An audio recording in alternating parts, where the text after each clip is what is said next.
Minu kunstniku nimi on Takinada. Ei oska seda selgitada kuidagi, keegi ei mäleta, kuidas see mulle külge jäi. Et lihtsalt nii ongi, peab leppima. Ma olen lõpetanud Eesti Kunstiakadeemia 3 väga erinevas erialas ja ilmselt see viis mind selle eluni, mis mul praegu on, et ma olen pigem illustraator kui kunstnik. Ja ma olen nukkumeister ka. Et siis on väga seinast seina tegevust.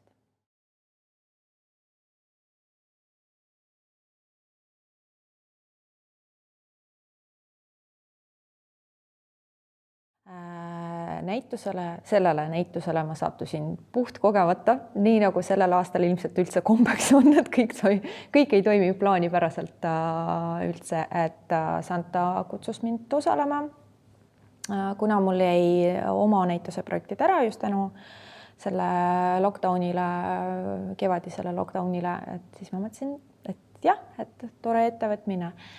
Ja kuna meil kõikidel on olnud väga erinevad tööd ja väga erinev lähenemine ja väga erinevad teemad, siis ja samas nagu igaühel on olnud mingisugune teatud koondumine nagu ühe teema poole, siis selle näituse nimeks saigi Aeg horisont inimene, et see ühendas nagu kõik seda kokku.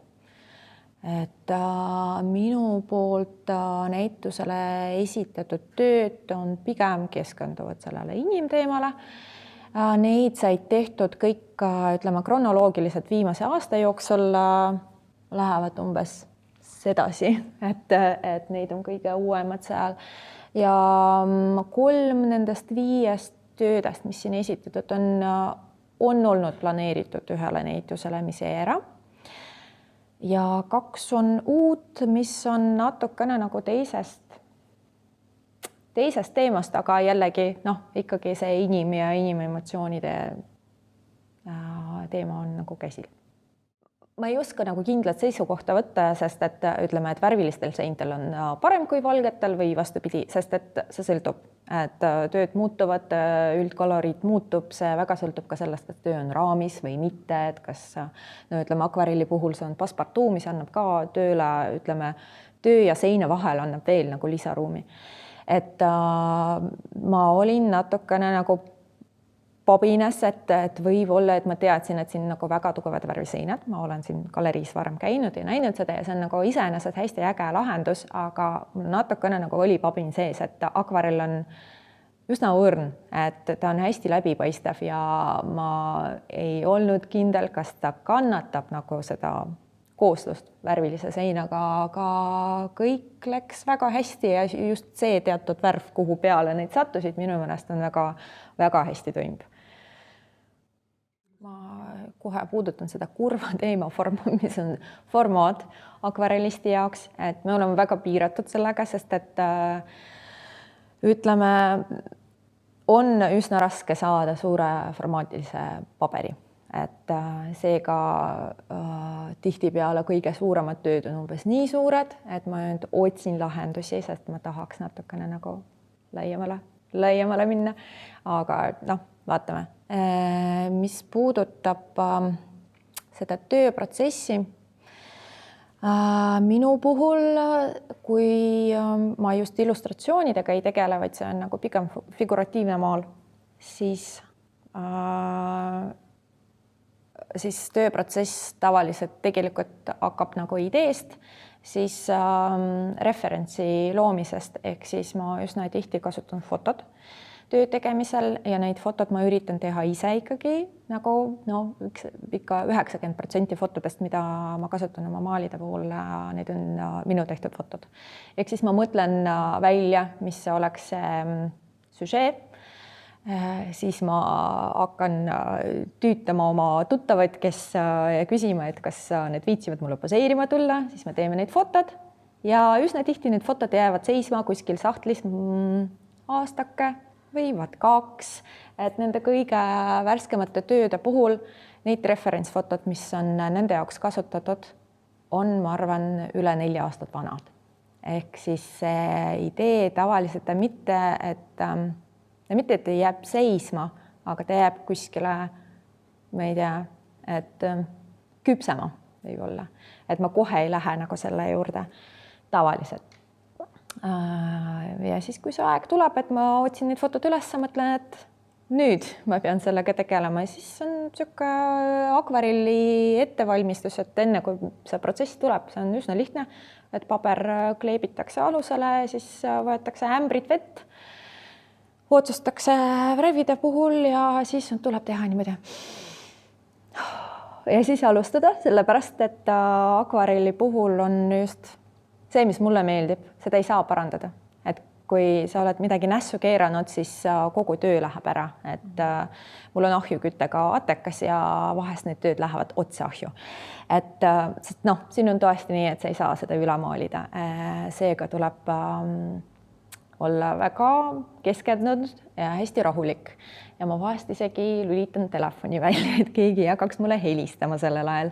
Sest et paber kuivab ja värv ujub ja kõik, et ei tohi nagu ära minna. Et ei tohi seda protsessi lihtsalt poole peale jätta, et tuleb mingisuguse etapini lõpuni viia ja siis võib-olla nagu järgmine päev alustada uuesti.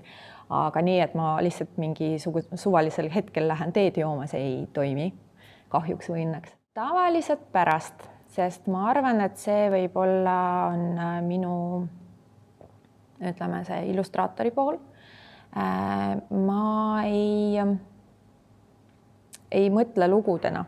Ma mõtlen snapshotidena, eks mul tekib pilt pähe, et seda lugu mul tuleb vahest juurde mõelda pärastpoole või õnneks mul on mõned tuttavad, kes vaatavad ja mõtlevad ise lood nagu juurde, et ma üsna harva oskan kohe protsessi alguses selgitada, mis mul tegelikult peas oli, et siis, kui ma hakkasin seda tööd tegema.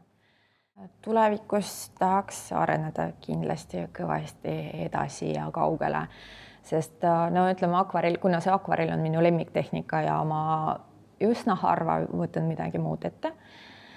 Ma pean ütlema, et akvarell on, see on väga palju sõltub tehnilistest oskustest. Seega see on nagu sport, et siin tuleb trenni teha pidevalt, et seda ei saa nagu kõrvale jätta pooleks aastaks ja siis uuesti nagu samast punktist alustada. Sealt tuleb hästi palju praktikat endale tekitada. Seega tehniliselt tahaks rohkem areneda ja ma loodan, et ideid veel jagub selles osas ja kus tööde promomisest. Sotsiaalmeedia on meie kõik selles osas, ehk siis põhimõtteliselt enamus minu tööd jõuavad justna varsti peale seda, kui need valmis saavad Instagrami ja Facebooki. Vahest sinna jõuavad ka protsessifotod, et mis on, ütleme, ma teen seda selle jaoks, et kui ma saan olla, ütleme, kasulik teiste akvarellistide jaoks, siis seda tahaks jagada, sest ma tean, et kuivõrd tähtis see minu jaoks on. Vahest ma vaatan kellelgi kunstniku töö, keda ma nagu tõeliselt fännan ja siis ma üritan aru saada, kuidas mõned asjad tehtud on. Ja kui ta postitab pärast mingi video või vähemalt protsessi fotod, siis tegelikult väga paljud saladused saavad nagu ikkagi arusaadavaks. Ja ma loodan, et neid protsessi fotod võib-olla on kasulikud kellelgi.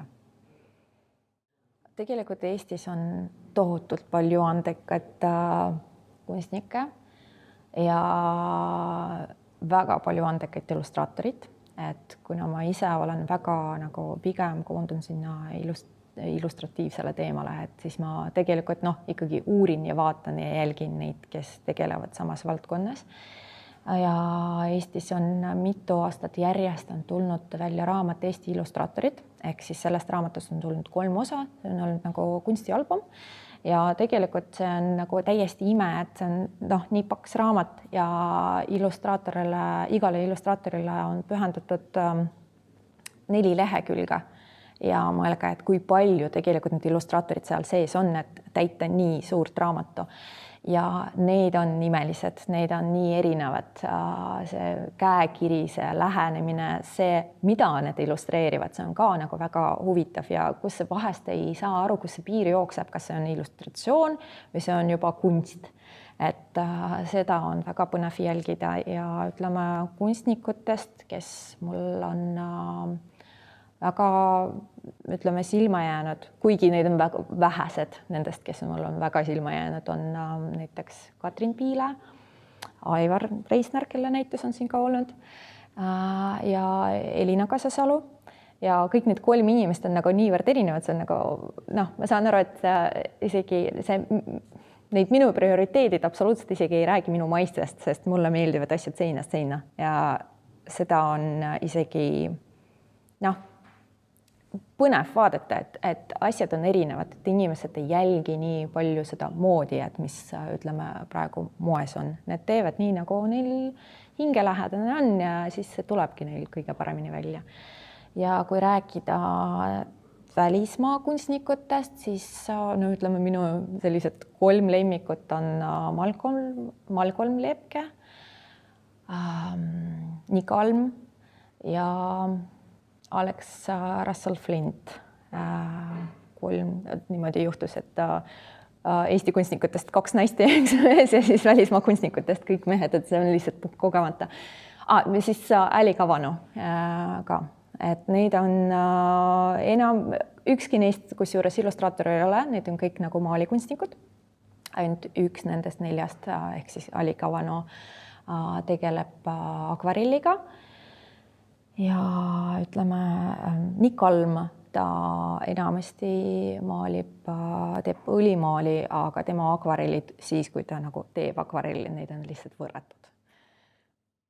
Keeruline küsimus, ma arvan, see ruum on õnneks lõputu, ta ei saa kunagi täis, et iga ühele leidub oma nišš, kui inimene püüab piisavalt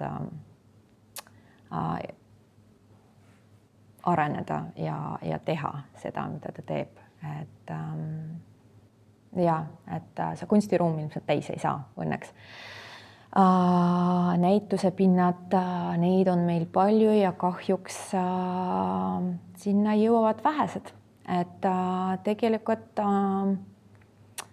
on üsna kurb vaadata, et näituste avamistel on tavaliselt väga palju inimesi, kuid pärast, et siis kui näituse avamine on ära olnud, siis on galeriides üsna vähe rahvast. Mis on iseenesest natuke nukker, et ma arvan, inimesed võiksid rohkem käia kunsti vaatama. Mitte hetkel, aga üldiselt.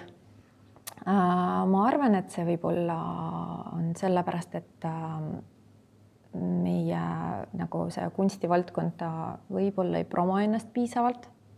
Võib-olla see ei kõla hästi, aga samas seda tuleb teha, et mis teha, et meie maailm on sotsiaalmeediate maailm, et kui mingi asi piisavalt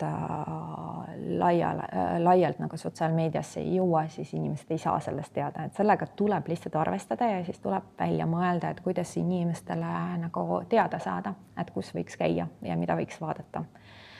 Aga muidu ma arvan, et galerii pindasid on meil piisavalt, et see, kes tahab, see jõuab. Ütleme nii, mina arvan, et kui kas või üks maal või üks pilt jääb meelde ja jääb nagu kas või natukeseks ajaks kummitama, see on juba hea. Et ei oleks see näituse külastamine niimoodi nagu halli seina vaatamine. Et kui kas või üks asi või sõna või mis iganes saab siit kaasa võeta, et see on juba hea, sest see tähendab, et siis nagu galeriis käik ei olnud ilma asjata veedetud aeg. Ja ma arvan, et ideed ja mõtted ja emotsioonid, mis inimestel tekivad, seda absoluutselt ei saa ette näha. Et inimesed on väga erinevad ja inimene võib nagu minu või kellelgi teise töö vaadates mõelda hoopis oma asjadele, täiesti mingisugustele isiklikutele asjadele oma elus toimunud. Aga kui see asi ikka paneb teda kas või natukene midagi nagu tundma, siis see on juba, eesmärk on saavutatud.